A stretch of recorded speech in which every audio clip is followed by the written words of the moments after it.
Sinus பிரச்சனையா? உங்களுக்காக தான் இந்த வீடியோ.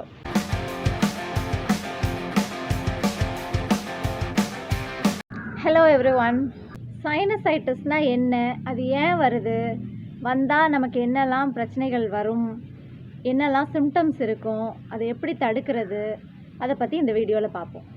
சைனசைட்டிஸ் பற்றி தெரிஞ்சுக்கிறதுக்கு முன்னாடி சைனஸஸ் அப்படின்னா நம்ம என்னன்னு ஃபஸ்ட்டு தெரிஞ்சுக்கணும். சைனஸஸ் அப்படிங்கிறது ஏர் ஃபில்டு சாக்ஸ், அதாவது காற்று நிரப்பப்பட்ட ஒரு பை மாதிரியான ஒரு ஸ்ட்ரக்சர். இது நமக்கு நம்ம ஸ்கல்லுக்குள்ளே 4 pairs ஆஃப் சைனஸஸ் இருக்குது.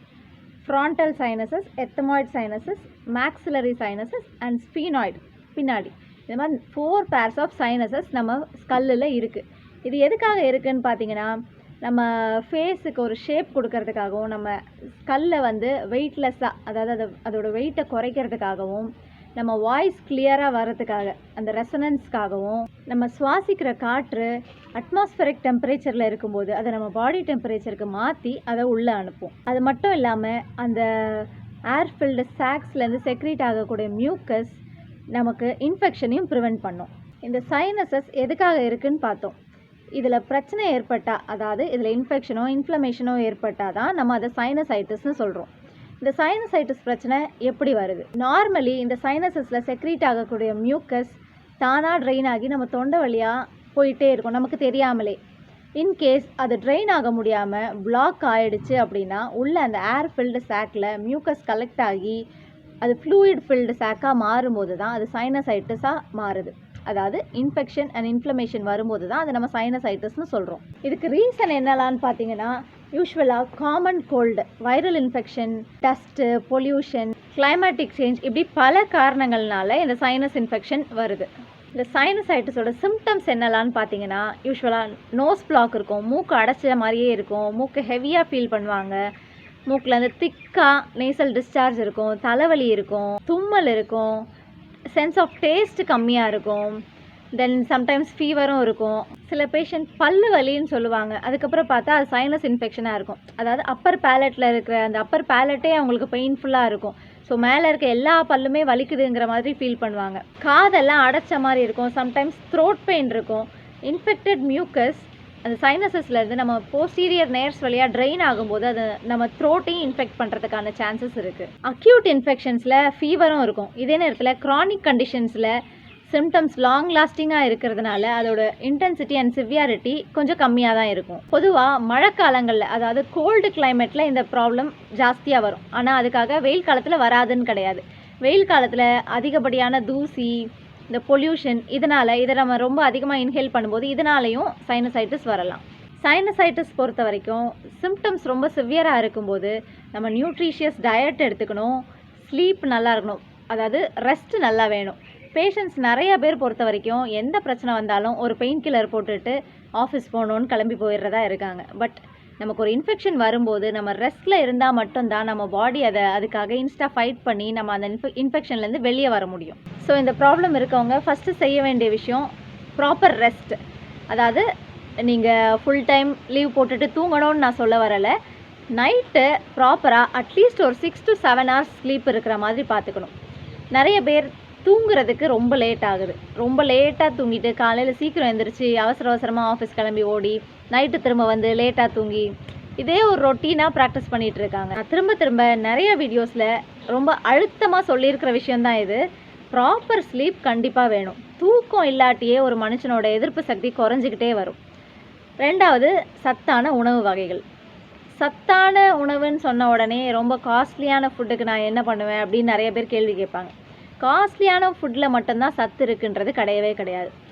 நமக்கு ஈஸியாக கிடைக்கிற கருவேப்பிலை, நெல்லிக்காய், முருங்கைக்கீரை, இந்த மாதிரி விஷயங்கள்லேயும் ரொம்ப அளவுக்கு அதிகமான சத்துக்கள் இருக்க தான் செய்யுது. ஸோ இதெல்லாம் நமக்கு ஈஸியாக கிடைக்கிற விஷயங்கள், சத்தான விஷயங்களை நம்ம ரெகுலராக கன்சியூம் பண்ணிகிட்டு இருந்தாலே போதும், நமக்கு எதிர்ப்பு சக்தி நல்லா வளர்ந்துடும். தென் ஹைட்ரேஷன், தண்ணி நம்ம நல்லா குடிக்கணும். நிறைய பேர் ஏசியில் ஒர்க் பண்ணுறதுனாலேயே தண்ணி தாகம் எடுக்கலை, தண்ணி குடிக்கிறது இல்லைன்ற மாதிரி சொல்லுவாங்க. நம்ம குடிக்கிற தண்ணியால் தான் நம்ம பாடியில் இருக்கிற ஃப்ளூயிட்ஸ் ரீஸ்டோர் ஆகும்.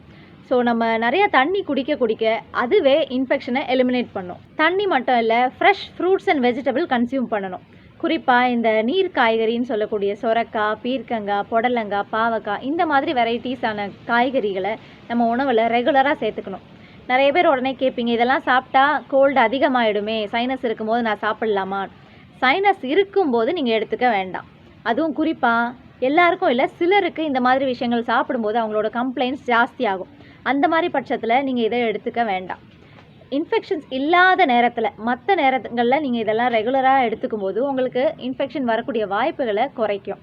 தென் ஸ்மோக்கிங் ஹேபிட் இருக்கவங்க அதை குவிட் பண்ணுறது, தென் ரொம்ப ஸ்ட்ராங் ஸ்மெல்லிங் பர்ஃப்யூம் யூஸ் பண்ணாமல் இருக்கலாம். ஸோ இதெல்லாம் நீங்கள் ரெகுலராக பண்ணும்போது இன்ஃபெக்ஷனை ப்ரிவெண்ட் பண்ணலாம், இன்ஃபெக்ஷன் வரக்கூடிய டெண்டன்சியையும் குறைக்கலாம். இப்போ இதெல்லாம் தாண்டி எனக்கு ஆல்ரெடி சைனசைட்டிஸ் இருக்குது, இந்த ப்ராப்ளம் இருக்குது, நான் என்ன பண்ணலான்னு நீங்கள் கேட்டிங்கன்னா, ஆல்ரெடி சொன்ன மாதிரி ப்ராப்பர் ஸ்லீப், ப்ராப்பர் நியூட்ரிஷன், தென் டீஹைட்ரேஷன் இல்லாமல் பார்த்துக்கணும். இதெல்லாம் போக உங்களுக்கு சைனசைட்டிஸ் ப்ராப்ளம், அதாவது தலைவலியோ, மூக்கடைப்பு, போஸ்ட் நேசல் ட்ரிப்பிங் இந்த மாதிரி ப்ராப்ளம் இருக்கிற பட்சத்தில் நீங்கள் ஸ்டீம் இன்ஹேல் பண்ணலாம். அதாவது ஆவி பிடிக்கிறது. ஆவி பிடிக்கிறதுன்னு சொன்ன உடனே சுடு தண்ணி வச்சு அதில் விக்ஸு, மற்ற தைலங்கள் இதெல்லாம் போட்டு தான் பிடிக்கணுமா அப்படிங்கிறது இல்லை. இதெல்லாம் நம்ம யூஸ் பண்ணும்போது அது அந்த நேரத்துக்கு நல்லா இருந்தாலும் உங்கள் சைனஸஸில் இருக்கிற அந்த ஃப்ளூயிடை ட்ரெயின் ஆக விடாமல் அதை உள்ளே பிளாக் பண்ணிடும். அது உள்ளே பிளாக் ஆகி இருக்க பட்சத்தில் உங்களுக்கு சைனசைட்டிஸ் சரியாக போகிறது இல்லை. ஸோ ஆவி பிடிக்கிறது எப்படி பிடிக்கலான்னு பார்த்தீங்கன்னா, ஜஸ்ட் வெறும் சுடு தண்ணி போதும். வெறும் சுடு தண்ணியை நல்லா அந்த ஸ்டீம், அந்த ஹாட் ஸ்டீம் உள்ளே போகிற அளவுக்கு நல்லா டீப் பிரெத் எடுத்து நீங்கள் வெளியே விடும்போது உள்ளே இருக்கிற அந்த மியூக்கஸ், அந்த சளி கரைஞ்சி வெளியே வரும். இல்லை வேணும்னா நம்ம அதில் கற்பூரவள்ளி, துளசி இலை, பச்சை இலை, இல்லை வேப்ப இலை இந்த மாதிரி நேச்சுரலான லீவ்ஸ் வேணால் நீங்கள் நல்லா வாஷ் பண்ணிவிட்டு அதில் ஆட் பண்ணிக்கிட்டு அந்த வேப்பர்ஸை நீங்கள் இன்ஹேல் பண்ணி எக்ஸேல் பண்ணலாம். சைனஸ் இன்ஃபெக்ஷனோ, அதாவது தலைவலியோ இல்லை ஃபீவரோ, மூக்கடைப்போ இந்த மாதிரி கண்டிஷன்ஸ் இருக்கும்போது நீங்கள் கோல்டாக எதுவும் எடுத்துக்க வேண்டாம். சில பேஷண்ட்டு அவங்க சின்ன குழந்தைகளுக்கு சொல்லும்போது சொல்லுவாங்க, பாடி ரொம்ப ஹீட்டாக இருந்துச்சு, அதனால லெமன் ரைஸ் கொடுத்தேன், வெள்ளரிக்காய் கொடுத்தேன், அவ்வளோ கோல்டு ஐட்டமையும் கொடுத்ததா சொல்லுவாங்க, பாடி ஹீட்டை குறைக்கிறதுக்கு. நம்ம உடம்பு ஏன் ஹீட் ஆகுது அப்படின்னா, உள்ளே இருக்க இன்ஃபெக்ஷனை வெளியே தள்ளுறதுக்கான இம்யூன் மெக்கானிசம் தான் ஃபீவர். இந்த மாதிரி நேரத்தில் நம்ம ஃபீவரை எப்படி குறைக்கிறதுன்னு மட்டும் எய்ம் பண்ணாமல் இன்ஃபெக்ஷனை எப்படி நம்ம உடம்பை விட்டு வெளியே அனுப்புறதுங்கிறத தான் நம்ம பார்க்கணும். தென் நம்ம இந்த மாதிரி கண்டிஷன்ஸில் நம்ம பாடி ஆல்ரெடி வீக்காக இருக்கிற பட்சத்தில் ரொம்ப ஹெவியான ஃபுட் எடுத்துக்காமல் ஈஸியாக டைஜஸ்ட் ஆகிற மாதிரி பிளாண்டான ஃபுட்டாக எடுத்துக்கிறது நல்லது. தென் ரொம்ப ஹெட்டேக், ரொம்ப தலையெல்லாம் பெயின்ஃபுல்லாக இருக்கிற பட்சத்தில் ஹாட் கம்ப்ரெஷன்ஸ் கொடுக்கலாம். இதெல்லாம் மட்டும் இல்லை, ப்ராப்பர் ட்ரீட்மெண்ட்டும் கண்டிப்பாக முக்கியம். இந்த பிரச்சனையை பொறுத்த வரைக்கும் நம்ம எதுக்கு அலர்ஜிக்காக இருக்குன்றதை நம்ம தெரிஞ்சுக்கணும். சிலருக்கு கோல்டு ஏராக இருக்கலாம், சிலருக்கு கோல்டு இன்டேக்காக இருக்கலாம், சிலருக்கு சன் எக்ஸ்போஷர் கூட சைனசைட்டிஸை ஜாஸ்தியாகும். இந்த மாதிரி நம்ம எந்த விஷயத்துக்கு அலர்ஜிக்காக இருக்குன்றதை தெரிஞ்சுக்கிட்டு அதை அவாய்ட் பண்ணணும், அந்த எக்ஸ்போஷரை அவாய்ட் பண்ணணும். லாங் டேர்மாக ரிப்பீட்டடாக கண்டினியூஸாக உங்களுக்கு இந்த ப்ராப்ளம் இருக்கிற பட்சத்தில் ஹோமியோபதி ட்ரீட்மெண்ட் எடுத்துக்கிறது அவசியம். ஹோமியோபதி மருத்துவ முறையை பொறுத்த வரைக்கும் உங்கள் சிம்டம்ஸை வச்சு தான் உங்களுக்கு மெடிசன். சைனசைட்டிஸ் இருக்கக்கூடிய எல்லாருக்கும் ஒரே மருந்து கிடையாது, எல்லாருக்கும் ஒரே மருந்து எடுத்தால் சரி ஆகாது. ஒருத்தருக்கும் ஒரு மருந்து தேவைப்படும். அவங்களோட தலைவலி எங்கே வலிக்குதுங்கிறதுல ஆரம்பித்து எதனால் வலி வருது, என்ன பண்ணால் அதிகமாகுது, என்ன பண்ணால் குறையுது, சைனசைட்டிஸ் இருக்கும்போது அவங்க டிஸ்சார்ஜஸ் எப்படி இருக்குது, அதாவது அவங்க ஈவன் சளியோட கலரை வச்சு கூட மெடிசின்ஸ் மாறும். ஸோ சைனசைட்டிஸ் பிரச்சனை இருக்கிற எல்லாருக்கும் ஒரே மெடிசின் சைனசைட்டிஸை சரி பண்ணாது. ஈச் அண்ட் எவ்ரி ஒன்க்கு ஒரு பேஷண்ட்டுக்கும் கொடுக்கக்கூடிய மெடிசன் வேறையாக தான் இருக்கும். ஸோ ஒரு குவாலிஃபைடு ஹோமியோ டாக்டரை பார்த்து உங்கள் சைனசைட்டிஸ் பிரச்சனையை சரி பண்ணிக்கோங்க. Be happy, stay healthy.